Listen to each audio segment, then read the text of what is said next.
I'm Hillary Clinton. I started my podcast, You and Me Both, because I thought we could all use a little company getting through some dark times. And now we've got a new challenge, figuring out how we move forward.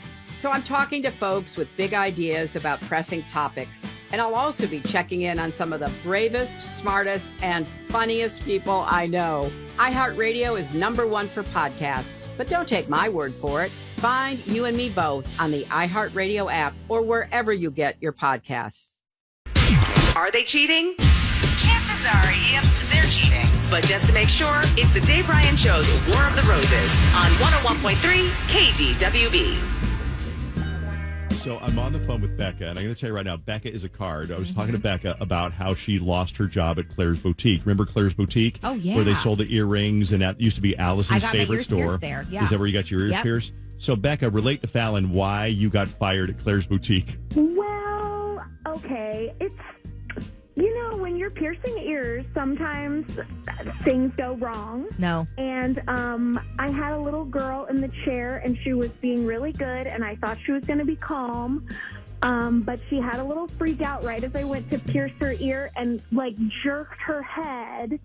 And the gun was, I ripped her earlobe, but it wasn't my fault, but they had to do something because the little girl had to get a little stitch. It's not funny, but she had to get, she hurt her head. But, so they basically had to make an example out of me, even though, even management was it wasn't your fault. She, violently jerked as I was. So, I don't know, but, yeah, anyway. Let me tell you, when my sisters got their ears pierced, they did it out in the garage secretly with an ice cube and a needle. Oh, God. So you don't need no fancy schmancy Claire's Boutique and a gun. You need an ice cube and you need a needle. Okay. And that's it.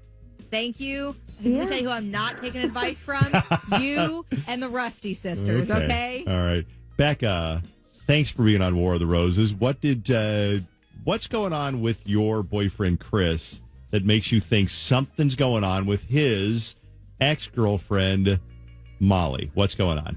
So, basically, I have been catching Molly sending him text messages that feel inappropriate to me.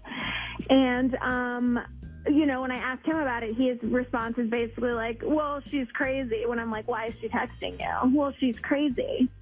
But, that is kind of what guys say. Well, that's true. It is every ex is crazy. Oh yeah, when I was single, I used to get I think probably one girl would call the house, and my girlfriend Kathy would be like, "Why is she calling the house? Oh, she's crazy." I told her to stop calling, but she's crazy. She won't listen, and it was because she called because she didn't know Kathy was there, and I would have totally taken the call if Kathy wasn't there. But he's telling you, "Yeah, I told her to stop. She's crazy." But you're wondering. Which would just be okay, he's definitely cheating on me with her, but here's the kind of the thing that's putting a little thorn. She is actually crazy.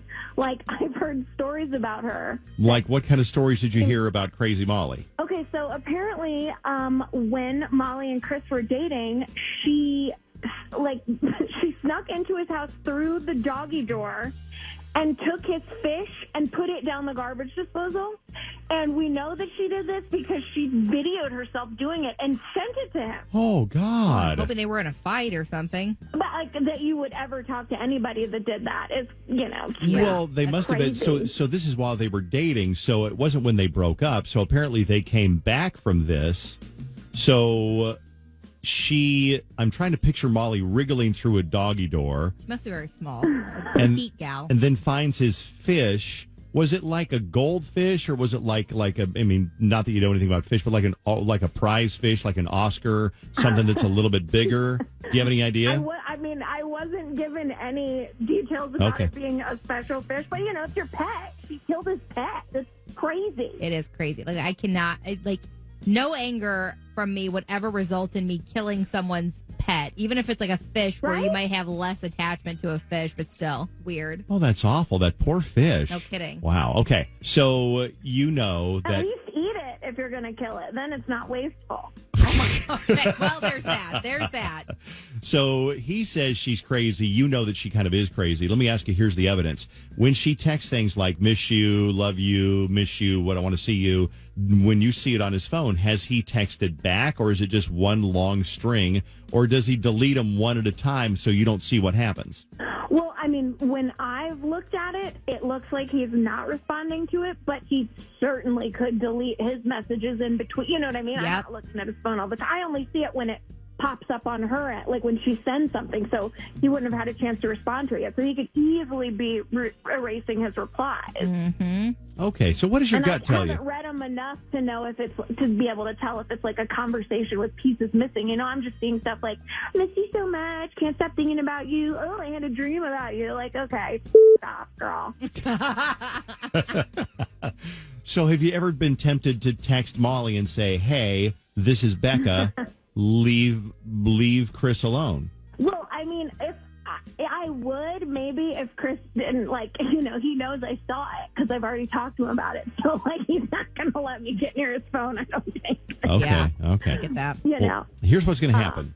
We're going to make a phone call to Chris here in a second, and Fallon will pose as somebody from the bank and say, "Hey, we're doing a survey about your customer satisfaction, and if you take this, we'll send you flowers to whoever you want." Guys always bite this, especially around like this time of the year, Valentine's Day. Mm-hmm. They're looking for a freebie. So we can say, who do you want us to send the flowers to?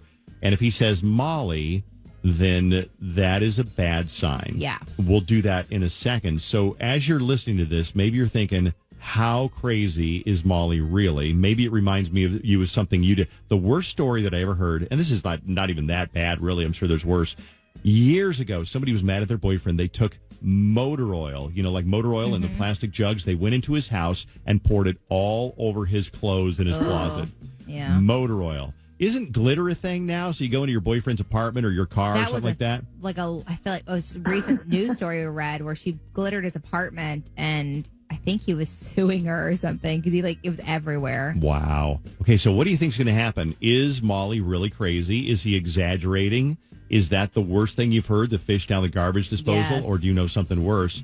Call me at 651-989-KDWB or text or just sit back and passively listen to the drama unfold on War of the Roses on KDWB.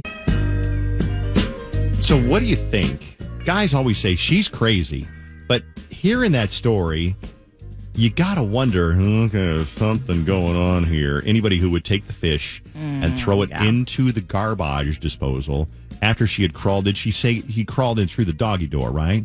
Yeah. She crawled in through the doggy door. Yes, Amanda. And then put the fish down the garbage disposal. What do you make of this whole thing anyway? Hi, Amanda. Hi, how are you? Good. We're going to make a phone call in a second to see who he sends the roses to, but what do you think's going on? What do you got? So I've personally been cheated on, and I think everyone can be sketchy, but I think the fact that she keeps texting him means that she must be getting an answer back.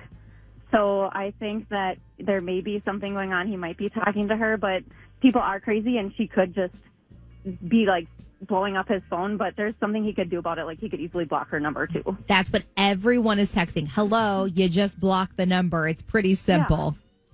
God, yeah, I never thought about that. If he really didn't want to talk to her, hear from her, and if she really is crazy, then he would just block her number.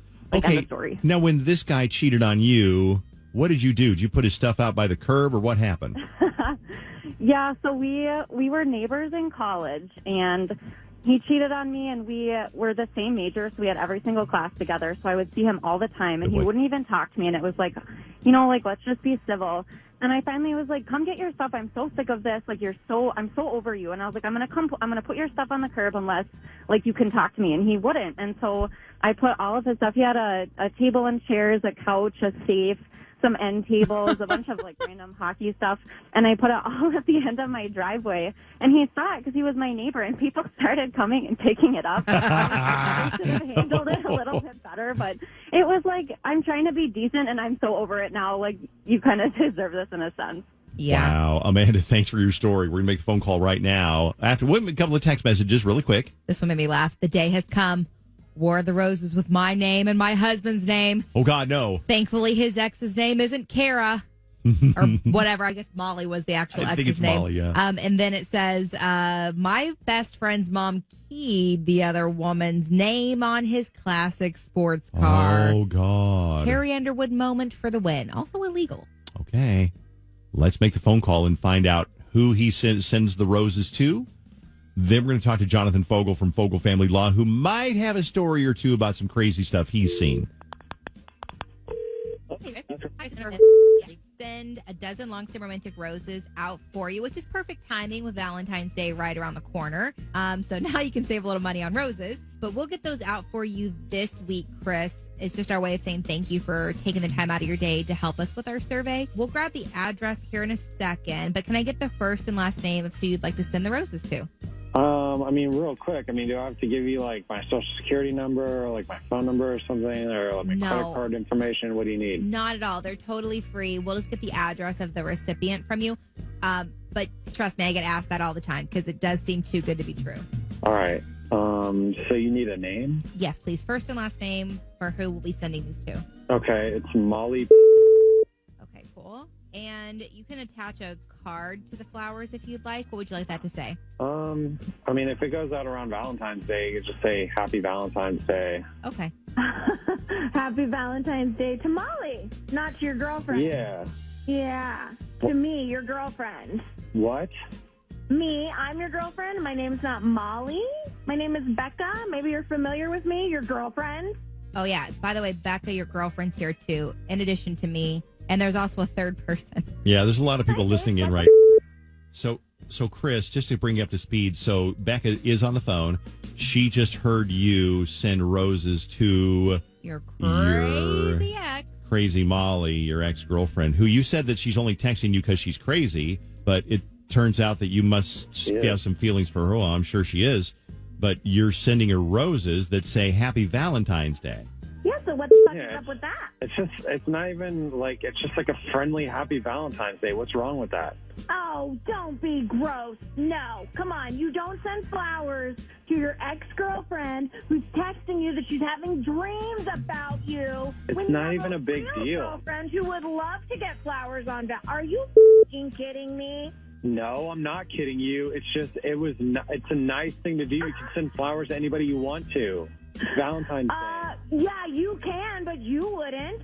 You wouldn't. Okay, you wouldn't even think to send them to me first for Valentine's Day? I'm going to give them. I'm going to send them to you. Just reminding you that I'm your girlfriend.